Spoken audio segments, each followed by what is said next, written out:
Okay. So welcome to our White Stone ceremony. I'm so glad you're here.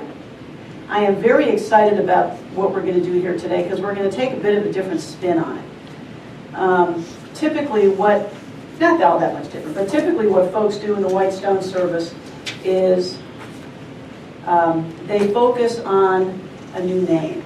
And we're going to talk about that. But the focus I want to have is also on freedom. And we're going to talk about that a little too. You'll see the quote on the front of your bulletin is about that. But last week, we began our process of release with our burning bowl ceremony. Our burning bowl ceremony, I'm surprised it hasn't gone viral. Because for those who were here for our burning bowl ceremony, I'm so glad those of you came back. We thought we were buying fly paper. I was going to not say this. Okay, we thought we were buying fly paper, and instead we bought flash paper. So when it lit, it really lit. And so whatever was released was really released. And it really was wonderful. There was one person whose flame just went blam, and she's like, that was great. I had so much to release. My joke was next year I'm showing up with a flamethrower. And we are going to have such a release, just not to be seen anywhere. Okay, I'm just kidding. So anyway, with that, we began our journey of release and awakening as we move into this new year of 2018. We're going to continue that process today with our White Stone ritual. And as we do that, what I want you to think about and what I invite you to focus on is just the unlimited potential that is in front of us in this coming year. So how do you intend to co-create? How do you intend to show up? How do you want to be in this new year of 2018? So last year, what did we do? We released, last week, we released those false beliefs, false judgments, those assumptions, all that stuff that we have unconsciously carried around that we didn't even know we did, but that burdened us, that weighed us down. We had the opportunity to put it in the flame and just let it go. Without judgment, without resentment, just let it go. And then we wrote notes of intention. And many placed those notes in our prayer box, but we're going to keep them over the coming year, and we're going to pray over them every week. And in November of next year, we're going to send them to you. So what we do now is we take that intentional next step into the new year with focus and clarity.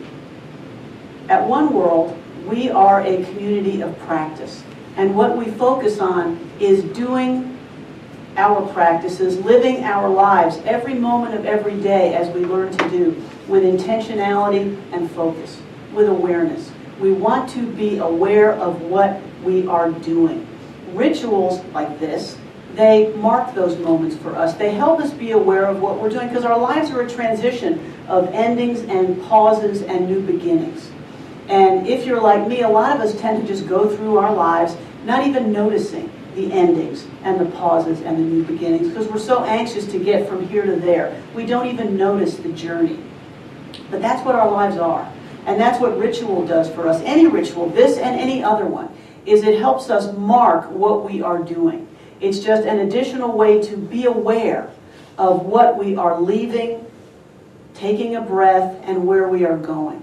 That is the purpose of this ritual, and it's one reason the White Stone is such a wonderful ritual, because it really, in so many ways, sets us up for 2018. Every ritual we do here or anywhere reminds us that we are at a choice point. We are at a moment where things are changing, and we are changing, and we need to pay attention. And that's what we're doing here today. So, what we do when we head into the new year is we want to do it with clarity and focus and awareness and intention. Because we're going to show up in the new year anyway. We can show up aware, we can show up clear, or we can just kind of stumble into the new year and like, whoa, here we are, and not have really any awareness of what we're doing. So let's focus on that today. So some of you may have heard of an author named Judy Conato. She passed away back in 2011, but she was very interesting. What she did is she worked in the field of cosmology. Remember the surveys we did? We were talking about new talk topics. People wanted new talk topics. Somebody listed God and science. When we talk about God and science, you're going to hear about Judy Canato, because what she did is she married, in her life it was Christian mysticism with cosmology. She just took her view of the universe and just wondered at it. And she lived her life in a world of wonder, bringing her spirituality to the science of the cosmos. But she also talked about intention as it relates to spirituality, and this is what she said. So often we talk about our intentions, how significant they are, that if we hold and envision an intention, we will move toward it. We do say that. We must also remember that we are the Spirit's intention, each of us. Each of us is an expression of incomprehensible, holy mysteries, intentionality. It's effort to engage in the world, to become more present in the world, to tangibly incarnate a greater portion of itself in and for our earth community. So what is that saying? We are expressions, each of us, and collectively, of Spirit's intentionality. And it's up to us to listen and hear what is being said to us. The same way we are expressions of the divine, we are expressions of God's intention to show up here on earth. Okay, so back to the white stones. Why do we use a white stone? The white stone is a symbol that has been with us for over 2,000 years, since the time of Jesus.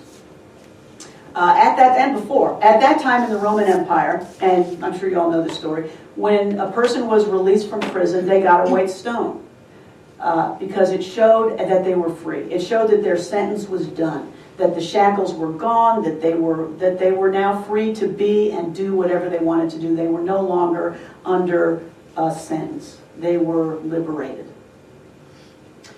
The genesis of the white stone ceremony as it's practiced in New Thought is in Revelations. It's in Revelation 2:17, and this is how it reads. Let anyone who has an ear listen to what the Spirit is saying to the churches. To everyone who conquers, who overcomes, I will give some of the hidden manna, and I will give a white stone. And on the white stone is written a new name that no one knows except the one who receives it.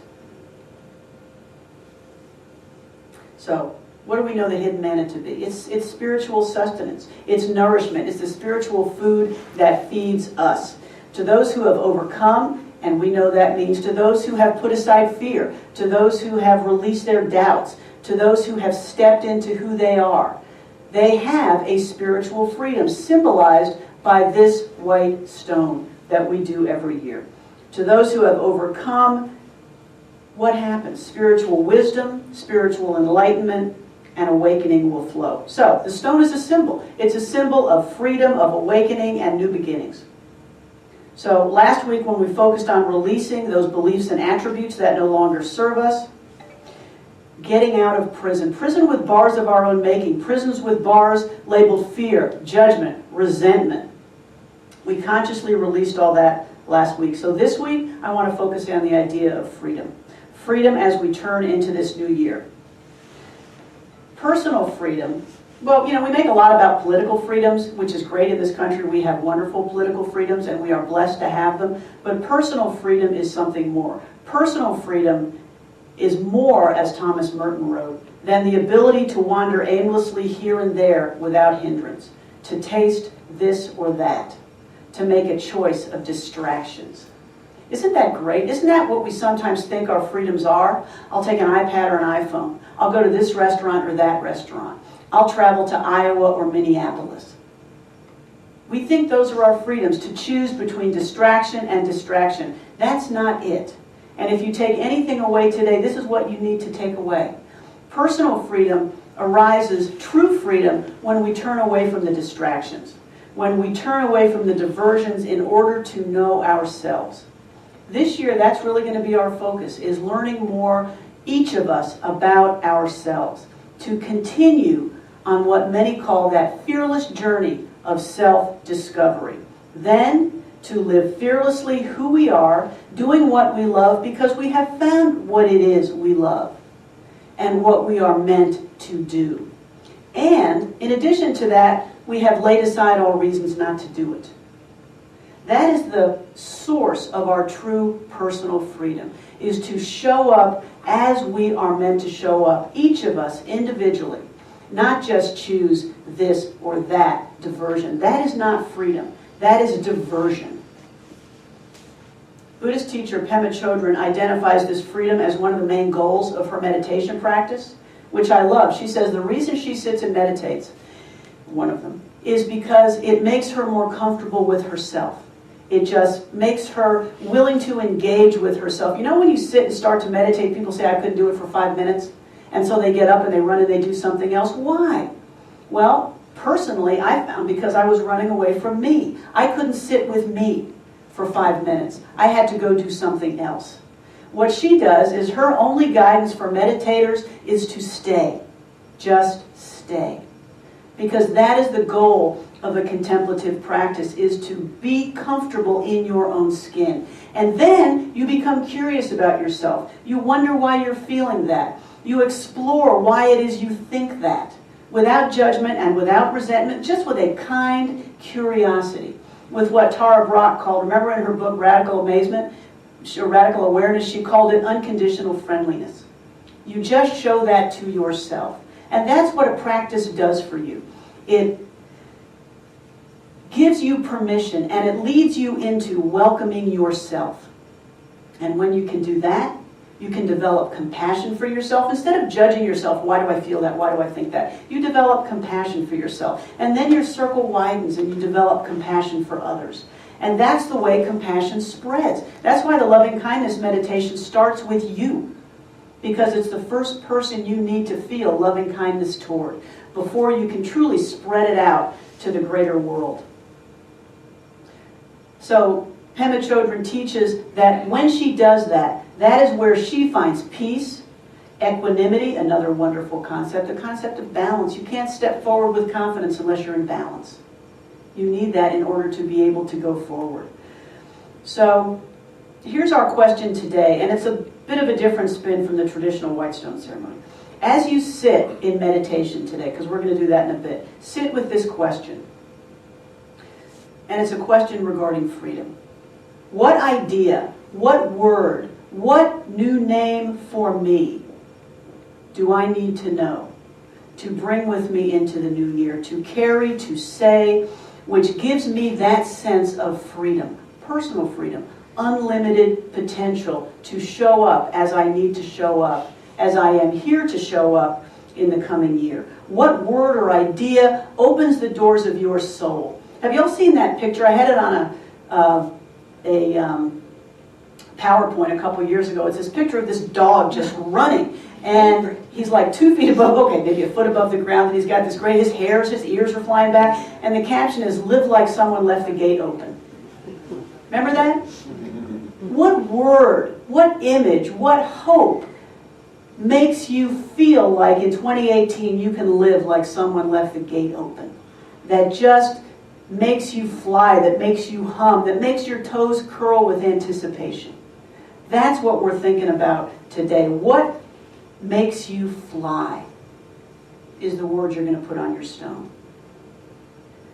On the white stone is written a new name. It may come to you as a name. It may come to you as a word or a phrase or a picture. It doesn't much matter. Only you can know what it is, because only you are the unique expression of spirit with your experience, your gifts, your gender, your place of birth, your family, your talents, everything that makes you. Of all the billions who came before, who are here now, who are coming later, none of them is you. None of them is like you. And there's a reason for that. You are here to shine as you, and if you don't, we all are suffering a huge loss. That is why you are here. I don't know why any of us think we are average. It's just nuts. We are all amazing. And this year, I want to start each of us to start realizing that and living that. Because you are a gift, just as you are. What do they say? I'm perfect, but I could use some improvement. Okay, we'll do that too. But each of you is a gift, just as you are. And our goal here today and continuing into 2018 is how do I shine as me? I don't wish I was someone else. I don't wish I was somewhere else. I am here, I am me, and I'm going to leave it all in the field. That's what we do. The greatest tragedy is to leave your own song unsung, to let our self-imposed limits shut us down, tighten us up, make us fearful, let us say, maybe I'll do that later, or maybe I won't do that at all. No, I can't do that. I can't do that. Yes, you can. Yes, you can. And you need to try. Even if you fail, you need to try. Because that's how you sing your song. Rabbi Moshe Lemezusha of Hanapol, this is one of my favorite stories, was a great Hasidic scholar of the late 18th century. The story goes that lying on his deathbed, he was crying with tears just streaming down his face. And one of his students asked with great concern, Reb Zuzia, why are you upset? Are you upset that people will say you were not more like Moses? And Reb Zuzia replied, I am not afraid the Holy One will ask me, why am I not more like Moses? I am afraid the Holy One will ask me, why was I not more like Zuzia? So your word may come to you as a name, which is fine. It may come as an idea. It may come as anything. Pay attention to this, especially if it comes as a name, because names matter. Receiving new names is a transformational experience, and that's why I think the White Stone focuses on names. Many faith traditions include receiving, putting that back in case somebody wants it, include receiving a new name as a symbol of spiritual transformation. What do we read in the Christian scriptures? The Torah teaches that, or this is the Jewish scriptures, that when Abram was 99 years old, God made his covenant with him and he was given the new name of Abraham because something had happened. Instead of just being the father of Ishmael, he was now going to be the father of many nations. Jacob, after he struggled with God on his way to see his brother Esau, remember he struggled with an angel or God, it depends on your translation, but he did it all night and he overcame, and he was given the new name Israel. Why? Because he had overcome. He was different, he was changed. In many Native American traditions, one's name is so important that new names are given as your life progresses. You hear new names, you find new names. As your life progresses and you acquire new wisdom, you change and transform. One's legal name is not half so important as one's spirit name in many Native American traditions. At birth, a baby may be even given a temporary name until people get to know that baby. And they realize who the baby is. It's funny, in our tradition, people get names because I think you're named after somebody in the West, or your parents give you a name because that's something they want you to be, or they think it's a pretty name. You know, it may be even aspirational. In other traditions, you get a name after people, your parents, spend some time with you and realize who you are and what your essence is. In the West, in our tradition, there are some folks who decide to change their names. Our music, she changed her name. Yes, because she realized she was not who she was anymore. She realized she had a new name and a new identity. And it may be a legal name change. It may just be a name you give yourself. It may be a name that you write on this new white stone. What is the name for 2018? It's funny, my mother named, this is a perfect example. My mother named me Melanie because she thought it meant happy. She wanted me to be happy, joyful, gay, whatever. And I looked it up, and a few years later, I went back and I said, Mom, it means melancholy. And she goes, darn. Missed that one, you know. Oh well. So as you move through this ceremony, what I invite you to do is maintain this intention, that you are open, that you are willing, because what do we teach? It all starts with just being willing. That you are willing to hear that word, that name, that idea that gives you wings in 2018, that gives you the freedom to show up as you are meant to show up, regardless of what have been your limitations before. Listen to that. It may be courage, joy, peace, surrender. I don't know. It may be a vocation, artist, healer, musician, don't know. It's something that is your name that you alone will hear. Now, if something comes to you and it's not making sense yet, accept it, because your understanding of that word may unfold over the coming year. You may just write it down, and you may spend 6 months looking at that stone going, what is that about? And then all of a sudden you have an epiphany as to how that has unfolded for you. So just listen.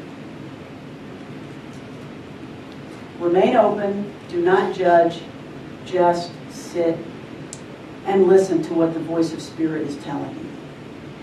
So what I'd like to do at this point is invite you up. We have stones up here, thanks to Spencer and Linda. Take a stone, just pick which one speaks to you. Just stand there for a minute and pick which one speaks to you, because they're all different. So don't rush that. Take a marker. We have Sharpie markers here. They're multicolored, whatever color you want.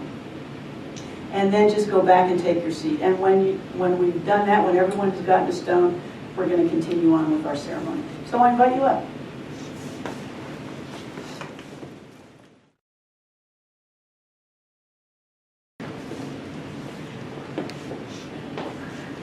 All right, great. So everybody has a stone and a pen. Just hold the stone in your hand. And what I'd like to do before we move into our meditation is just do a short reading that I really love. It's by Angela Bushman from her work, A Soul's Journey Home. And here's what she writes. There comes a point when you begin to connect the dots, when the chosen paths begin to mean something, when the picture starts to reveal itself. It is probably not at all what you had envisioned, but somewhere deep inside, perhaps you always knew.